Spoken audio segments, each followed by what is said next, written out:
moi, quelque part, il y a une affaire que je me pose comme question et j'ai pas de réponse à ça. Là. On parle de ce sujet-là comme ça. À froid. À brûle que bâton rompu.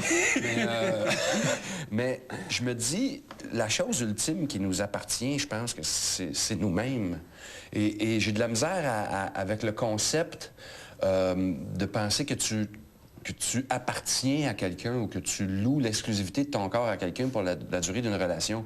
Je préfère croire que chaque fois que tu partages ton corps avec quelqu'un, c'est un privilège que tu lui fais, que la personne te fait de s'offrir à toi, qui se renouvelle seulement à partir du début de cette relation sexuelle-là, de cette fusion-là.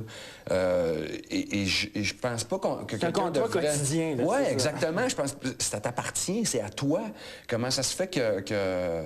Je pense pas qu'il y a aucune femme qui aimerait sentir que son homme a un droit de propriété sur son corps. Et je dois dire que moi, je veux pas que personne sente qu'il y a un droit de propriété sur mon corps et sur ma sexualité, tu sais. En quelque part, je trouve que ça m'appartient et que c'est pas grave. C'est pas quelque chose de grave. Dépendamment comment c'est vécu puis de quelle façon, il y a un paquet de... Mais ça dépend de l'engagement que tu veux avoir avec l'autre personne aussi ou que tu as avec l'autre personne. Mais moi... Qu'est-ce qui vous tape ses nerfs sur les femmes aujourd'hui? Des femmes aujourd'hui? L'affaire qui me tape le plus sur les nerfs des femmes d'aujourd'hui, c'est que je les aime tant que ça. C'est ça qui me gosse le plus. Que t'aimerais être gay, quoi? Si je les aimais pas autant, si j'étais pas constamment fasciné par eux autres, ma vie serait plus facile, je pense. Et je les comprends pas, je les comprends de moins en moins. Je sens de plus en plus une distance qui... Mais qu'est-ce que tu comprends pas chez elles? Est-ce que ce sont des êtres de contradiction, c'est ça? Je pense que là, ça n'a plus aucun sens. Je pense que les exigences des femmes sont devenues démesurées, complètement démesurées.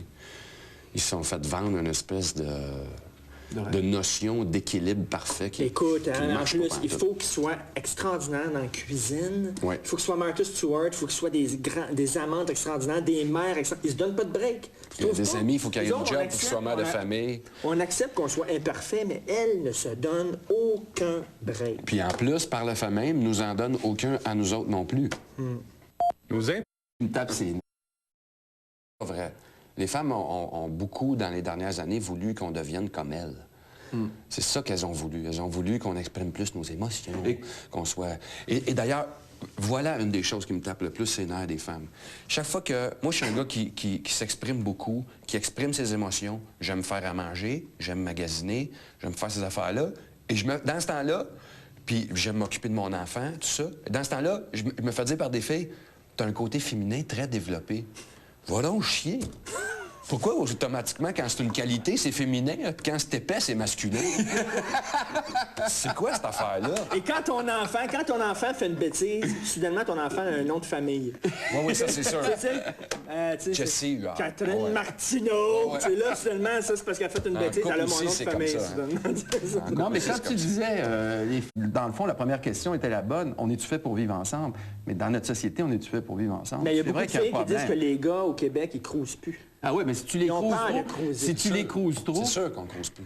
Ben c'est sûr qu'on crouse plus. C'est notre problème à nous, c'est pas le problème des filles. Non, c'est aussi leur problème à eux autres. Pour que les gars aient envie de cruiser, il faut premièrement qu'ils sentent que la fille ait envie de se faire cruiser, puis que si jamais ça fonctionne pas, on dirait que les filles maintenant sont fières de revirer un gars de bar bête. C'est comme si c'était in de faire, je vais jouer ailleurs, je prends une bière avec mes chums, je suis pas venu ici de cruiser, maudit cave. Alors que... Faut que tu prennes ça comme un homme. C'est bien ridicule. Alors qu'il y a simplement, à poliment, avec un sourire, dire merci beaucoup, mais ce soir, j'ai envie d'être avec mes amis. Mais il y a un glissement aussi. Mais là, c'est rendu comme super in d'être rough avec les gars, genre, je m'assume tellement, comme moi, tu sais. Et en quelque part... Puis en plus, les filles envoient des doubles messages tout le temps. Tout le temps. Je m'excuse, là, on va se parler entre gars, là. La fille est habillée super sexy, avec le petit pantalon serré, décolleté, elle est accotée comme ça au bar, puis elle jase, puis tout ça, avec du monde, puis elle rit. Tu viens parler, puis elle fait, je suis pas venu ici pour cruiser, là, tu sais, je suis venu pour relaxer. Mais il envoie des doubles messages tout le temps. C'est tout à l'heure que t'as arrêté. Qui me disait, les filles aiment la crouse. C'est bon, je pensais à elle il y a quelques minutes. Ben, elle me disait, les filles aiment la crouse pour la crouse. Ça n'a pas besoin de se terminer dans le lit. Ben, c'est c'est clair. rien qu'une... Mais ça s'appelle le jeu de la séduction. Alors qu'elle a dit, les gars utilisent la crouse pour finir. Non, c'est pas vrai, ça. C'est pas vrai. C'est simplement que les gars, on vit par rapport à aboutir au lit, on vit un niveau de statistique très différent de celui des femmes. C'est ça le problème. C'est que les femmes, à peu près... Tout le temps grosse 90 pour avoir une... À peu près n'importe quelle femme peut rentrer dans un bar si moindrement bien dans sa peau. Elle va choisir un gars, puis elle va partir avec. Alors que le gars, il met des collets partout. Tu comprends-tu? Le gars, là, il faut qu'il mette des collets à grandeur. Il repasse une fois de temps en temps de checker ses collets. Des fois, il passe 3-4 jours plus tard. Hein? C'est tout le temps... Puis même si le lapin n'est pas c'est correct comme moi. Ah, des fois, il fait bien. Des fois, il y a une âme charitable, il libère. Il est trop petit, on va le laisser partir. Hey, il y a une coïncidence ici autour de la table. Tu as une fille, j'ai 2 filles. On n'a rien que des filles. C'est chanceux. 2 filles. Alors, comment on élève? Est-ce que vous allez élever vos filles pour faire en sorte qu'elles vivent peut-être moins dans l'illusion? Entre autres, toi. Moi, la chose sur laquelle j'essaie de me concentrer le plus pour ma fille, premièrement, c'est son autonomie, c'est de la rendre le plus autonome possible, mais surtout, ma fille est très féminine et j'encourage beaucoup sa féminité.